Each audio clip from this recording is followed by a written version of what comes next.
प्यारे बच्चों, आज हम आपकी पाठ्य पुस्तक है संस्कृत मंजूषा, उसके अंतर्गत नदी शब्द के रूप का वाचन करेंगे और उसको हम याद भी करेंगे।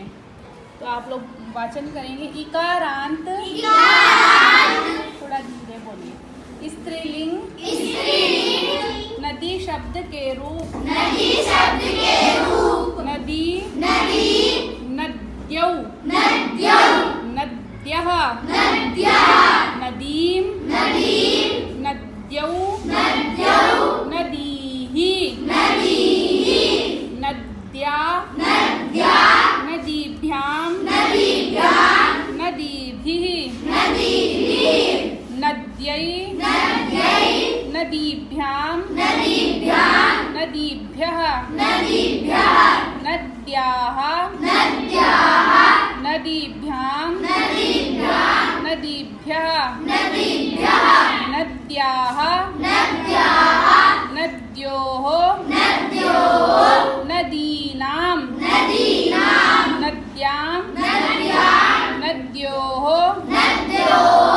नदीषु, हे नदी, हे नद्यौ, हे नद्यः।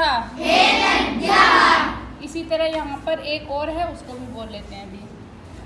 उकारांत, स्त्रीलिंग, धेनु शब्द के रूप, धेनुः,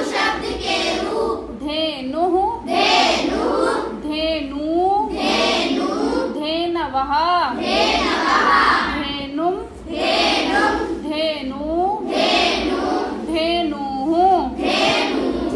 धेन्वा, धेनुभ्यां, धेनुभिः।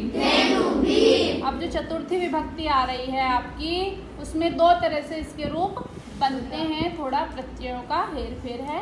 तो आप धेनवे, धेन्वै, धेनुभ्यां, धेनुभ्यः, धेनोः, धेनुभ्यां, धेनुभ्यः, धेनोः, धेनुभ्यां, नहीं, धेनोः, धेन्वोः, धेनूनां, धेनौ, धेन्वोः, धेनुषु, हे धेनु, हे धेनु, हे धेनवः।